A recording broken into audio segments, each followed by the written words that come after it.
the rush to stop the Windrush generation from coming into the UK. What I'm about to tell you is going to shock you, but it's a fact. It took the government 5 days to bring in the Commonwealth Immigration Act. 5 days. And when you hear what I'm going to tell you, your reaction may be the same as mine. The Commonwealth Immigration Bill was introduced on the second day of Parliament sitting in 1962. It was introduced on the 25th of January. When it was introduced, it was ordered that the proceedings of the bill shall be completed in 3 days.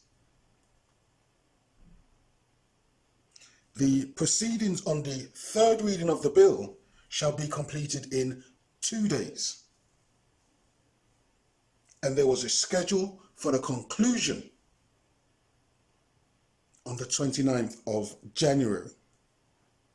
The bill was introduced on the 25th of January, and it was completed by the 29th of January. The 27th and the 28th of January was the weekend. So it was completed in 3 days. And then they set aside a schedule for everything to do with the Commonwealth Immigrants Bill to be completed. 2 days were set aside on the 6th and the 7th of February, 1962. And everything to do with the Commonwealth Immigrant Act in the House of Commons was completed by the 7th of February, 1962. It took 5 days for them to bring in and complete all of the stages to make something law in 1962. And I really want that to sink in. It took 5 days to complete all of the procedures to make the Commonwealth Immigration Bill pass through the House of Commons into the House of Lords. And it reached the House of Lords on the 28th of February. And I'm just going to read 2 extracts from the debates in the House of Commons on the 7th of February and from the House of Lords on the 12th of March. Listen, because this is very, very important. On the 6th of February, one MP said this: "The more I consider this bill, and particularly this clause, the more disappointed, the more distressed, and the more bitter I become about it. This is the most retrograde bill that has ever been produced in my time in this House. People in the West Indies are in distress, and instead of going to their assistance and helping them, it is proposed to close the door against them. They desire to live there in the West Indies, but no help has been given to them to enable that to be done, and now the door is to be barred against them coming here. This is our special responsibility, because these people have always been associated with us. Their only language is English. If someone asks what nationality they are, they will always say they are English. The United States is barred to them, and now we are to bar them too. What puzzles me is this, is that when the bill was brought forward, as it obviously was as a panic measure, did no one in the cabinet ask what was to happen to these people? Did no one ask why they wanted to leave? Did anyone inquire about whether there was enough work or whether we could take industry to them and help them stay at home? I understand that these people cannot go to the United States, and it is now proposed to stop them coming here. What is to happen to them? Did no one in the cabinet consider the condition of these people? That question ought to have occurred to members of the cabinet, and particularly the Prime Minister himself. Instead of seeing what could be done for them, this panic measure has been introduced.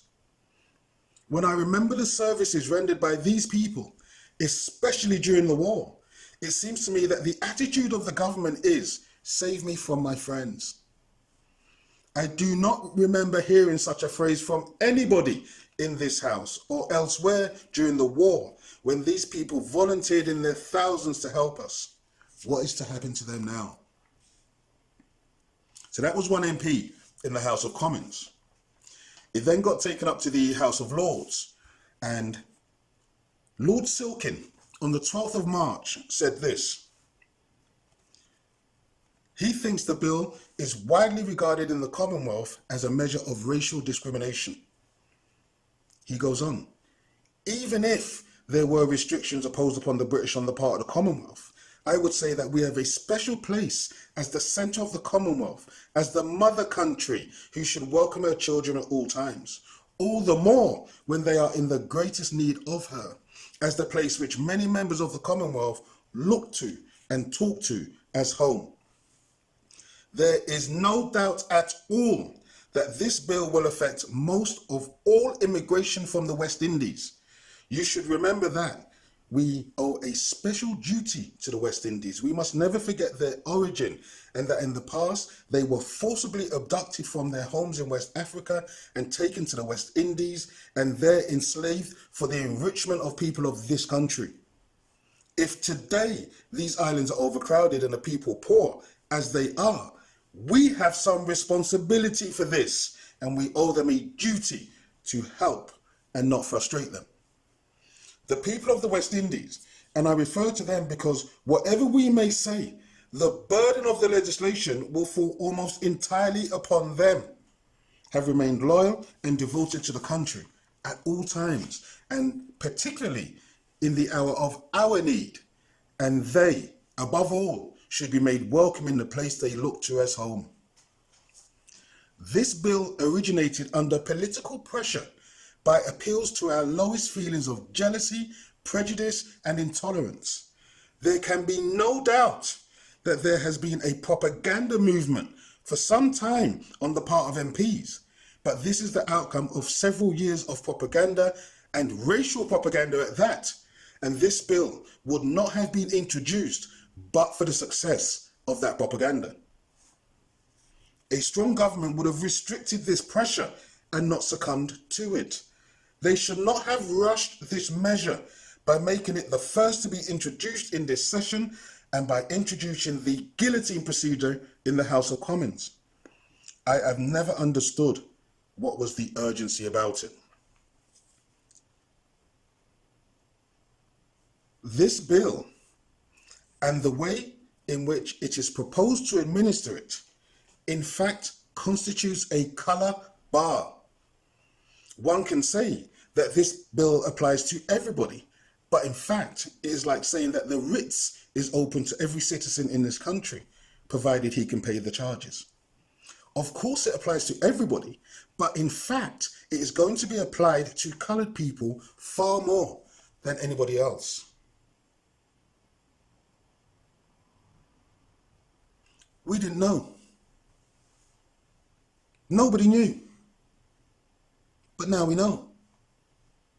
Now we know that the Commonwealth Immigration Bill that was brought in by the Conservative government was a bill to stop West Indians coming into the UK. And it took them 5 days in total, over a period of 10 days, from the 25th of January until the 7th of February, for that bill to pass through the House of Commons. 5 days. 5 days. So that West Indians no longer had the right to settle in the UK. Thank you for watching. Please share and subscribe.